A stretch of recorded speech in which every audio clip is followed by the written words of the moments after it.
Yes guys, welcome back to another Fantasy Football Fix YouTube video. My name is FPL Nacho and in today's video we are talking all things wildcard going into game week 4. I want to look at the teams to target in the upcoming game weeks, the players that you need to buy, and of course whether you should have Haaland and Salah or no Haaland in your wildcard team. So as always, if you look forward to today's video, make sure you do drop a like and of course smash that subscribe button. Without further ado, let's get into today's video.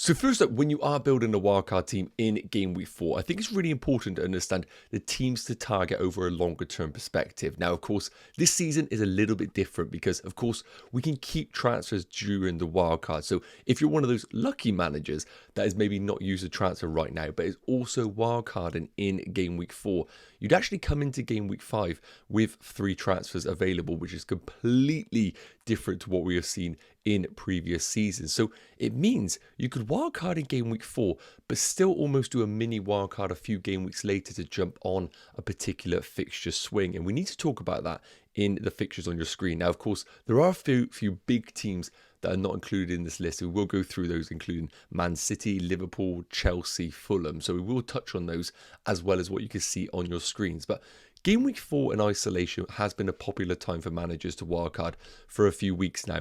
I think they've looked at this moment with a fixture swing for the likes of Brighton, for Aston Villa, even for Chelsea, and felt like this is a great opportunity to jump on some of the players available. Now, in terms of Brighton, the upcoming 2 are great. Ipswich at home, Nottingham Forest at home in game week 5. But after that, Chelsea away, Spurs at home, Newcastle away, even Liverpool away in game week 10. It really does feel like the sort of team that if you were to wildcard in game week 4, you'd only really be bringing in the value players like a João Pedro for the next 2 game weeks, and then maybe have to build a team where you either rotate that player in and out of the team during that tough spell, or you do a mini wildcard with your team and then look to jump off those players. Brighton do offer brilliant value, and we'll touch on some of those players in this video, but it's worth noting it is a very short window where, based on the fixtures, they're actually quite attractive.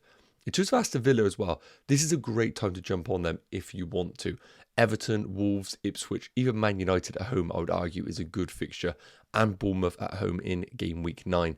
Watkins, of course, has been a little bit difficult to have any sort of confidence in because he's been substituted early, and his replacement in John Durant's actually been stepping up, which is a little bit of a concern if you are looking to bring in Watkins into your game week 4 wildcard teams. And importantly, we do have the return of the Champions League for Aston Villa. What is that going to do with these Aston Villa players? We don't really have the answer to that right now, especially someone like a Morgan Rogers who has been so good with minutes. Could we start to see a change in that?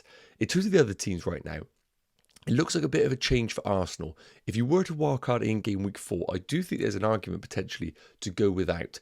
I think Spurs away is actually a fixture that probably looks tougher on paper than what it is, but Spurs followed by Man City. If you are going to go without Arsenal, I think that's the time to do so. However, you will, if you're wildcarding in game week 4, need to have a strategy in place that you can get an Arsenal player back in game week 6, because Leicester at home, Southampton at home, even Bournemouth away in game week 8 feels like fixtures that you absolutely need to have a piece of that Arsenal attack and maybe one of the defenders. So if you're going for the wildcard 4 strategy, please do make sure you take a look at game week 6 where the fixtures do swing, because that is also the time where a lot of managers are going to plan to wildcard. So if you don't have a plan on how to jump on some of these players, like an Arsenal asset, which is going to go big, we have to also remember as well, Liverpool long-term are great. Just running through the fixtures, Nottingham Forest at home, Bournemouth at home in the next 2, Wolves, Crystal Palace, even Chelsea's home. If you're wildcarding in game week 4, Liverpool are absolutely essential. You do need to double up on those. Man City as well. The real tricky thing about Man City going into game week 4 is that in game week 4 in isolation, they have a great fixture at home against Brentford. But then in game week 5, they have Arsenal, and in game week 6, they have Newcastle. Game week 7 onwards, the fixtures are phenomenal. So you're in a tricky spot if you wildcard in game week 4, because I think the fixture's too good in this specific game week to say you need to move away from Man City. However, you could then transfer out one of those players in game week 5 for a couple of game weeks if you need to free up some funds. The other team that we need to talk about right now is going to be somebody like a Newcastle. Going away against Wolves, away against Fulham, then Man City. it is a time if you wanted to move away from the players because the team haven't been great, and also I would argue the players haven't been offering amazing value. And if you were looking to maybe change it up in your team, moving away from Newcastle isn't a terrible move. So that's just a quick recap on the fixtures. Let's take a look at some of these teams. First up with a Haaland and Salah draft.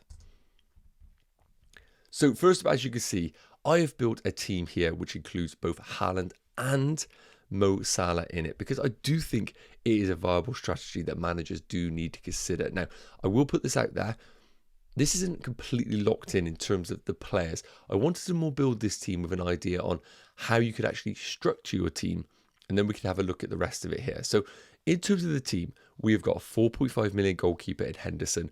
We've got cheap enablers in the shape of Rico Lewis and Konsa. And then, of course, we've got Robertson at 6 million. You can see on the bench, we've also got Pedro Porro alongside Robinson. So we have good options in defence here. And I would even argue if you needed to free up some funds in this wildcard team, you could easily downgrade maybe Pedro Porro to a 4.5 million. And if you're sat there right now thinking Trent Alexander-Arnold is absolutely essential, you could then upgrade with that 1 million from Robertson to Alexander-Arnold if you felt that was the way to go. In terms of the midfield, you've got your premium in Mo Salah, but we can also, if you wanted to, have Cole Palmer in your team at 10.6 million. It would mean, though, coming all the way down to the cheap enabling midfielders in the shape of Smith Rowe, Rodgers and Eze, which I think all offer a fantastic value. And I would say as well, if you could go to someone like a Semenyo, I do think long-term he is a brilliant option for your teams. When I take a look at the fixtures for Bournemouth, they are a little bit indifferent. However, Chelsea at home I do not think is a terrible fixture. Liverpool away, you could easily stash him on the bench for that game week. Then Southampton at home, followed by Leicester away. If you're going to wildcard in game week 4, I actually do think Semenyo is being overlooked right now. And I think his minutes are better than that of Smith Rowe. So I couldn't afford him in this team. But if you can get him in, because he has slightly increased in price, I think Semenyo instead of Smith Rowe is actually the more favourable pick. But as you can see with this team here, you can get Haaland, you can get João Pedro, but we are putting a dead spot in that third forward in the shape of Stewart. I personally don't think that the forwards are good enough in game week 4 onwards to justify go for a 3-forward draft. I would much rather go for some premium midfielders in this team. The great thing about Cole Palmer is you can have him for the next couple of game weeks. And as I spoke about, in game week 6, Saka, all these players who are Arsenal have brilliant fixtures. So what you could do in this game week then is then flip it, do Cole Palmer to a Saka in game week 6, and basically run with a structure of Haaland, Salah, and of course Bukayo Saka. And the problem with it, if you were then to sell Haaland, you can't really go back to him easily. That is the big problem.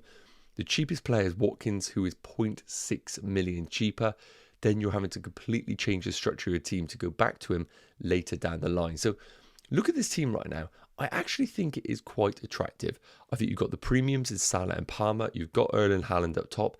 Yes, you don't have a forward between Haaland and João Pedro, but right now I don't think there is one that is standing out as an obvious pick in your teams.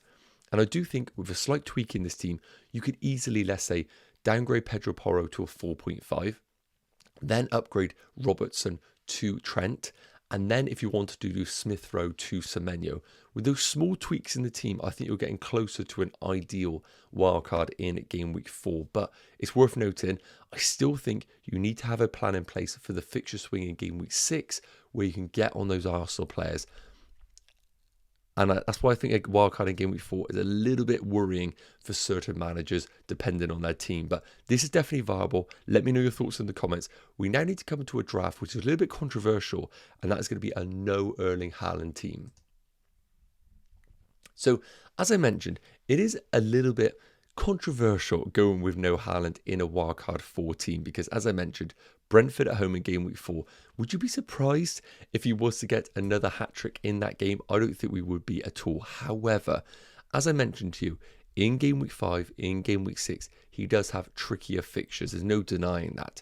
So the first thing you need to notice, this team has no Haaland. However, you absolutely need a plan in place for him in game week 7. In game week 7, where he has Fulham at home, Wolves away, and then Southampton at home. I feel that's a very scary period to not have an Erling Haaland. So if you're going to wildcard in Game Week 4 without Haaland, please do have a plan in place to get him back. And that is why I've put Ollie Watkins in the team, because at his price point, it is a bit of an easier way to get to Haaland if there ever was one. The problem with Watkins, of course, he isn't delivering, and also the minutes are a little bit of a concern. With the Champions League coming up as well, the fixtures are great, but I'm just a little bit worried that we could see continuously Watkins being substituted 20, 15 minutes before the end, and that never was a problem for Watkins before. So I think Watkins is great, but you do need to be concerned about that. So what other tweaks do we have with this team? Well, we can easily afford Trent, but importantly, we can also put another premium midfielder in this team. I've currently got for Kevin De Bruyne, mainly because in Game Week 4 at home against Brentford, it's just a scary fixture not to have any Man City coverage. And I do think Kevin De Bruyne has been ticking over nicely. The great thing about De Bruyne as well, he could be our cash cow to go to other directions. If Phil Foden finally gets fit, we have an easy route to Phil Foden in Game Week 6 if we wanted to for that Man City team. And if you want to go without Haaland, I think Foden or De Bruyne need to be in your teams. We've been able to actually upgrade the forward line as well. Vissa coming in at 6.1 million. I think Brentford are a brilliant investment. However, maybe a little bit later down the line. The next two, they have City and Spurs. But then in Game Week 6, they have West Ham, Wolves, Man United and Ipswich. So again, those managers that are going to wildcard in Game Week 6 are all going to jump on Brentford. You need to have a plan in place where you try and get on some Brentford assets because the fixtures are fantastic. And with Brentford, you know, if they're going to score, it's going to be Vissa or it's going to be Mbeumo contributing in that goal. So with this team, it feels a little bit more well balanced, but of course you are missing one key player in the shape of Erling Haaland. But if you are brave enough to do it, we've seen in the past few game weeks that managers who are without Haaland are still finding ways to not only match, but sometimes do better than those managers that have Haaland in it. So don't be too scared to do it. The one thing I will say is this, 4.5 million goalkeeper at Henderson, I'm still going for that route, but you could easily, if you free up some funds, maybe invest the 1 million and go for a rare at Arsenal. Long-term perspective is probably a better pick. So let me know your thoughts in the comments. Right now, I think the general consensus is a Game Week 4 wildcard is actually quite hard to build, but if you've activated it, I think this looks great, but I think it's easier said than done going without Erling Haaland. And I think naturally we're going to default to a Haaland and Salah draft and then look to squeeze in some value picks alongside it. So let me know your thoughts in the comments. Which draft did you prefer? And of course, if you enjoyed the video in general, make sure you do drop a like and of course smash that subscribe button. We're of course be dropping videos throughout international break, so hit that notification bell so you do not miss a thing. Take care, have an amazing day, and I'll see you real soon. Cheers.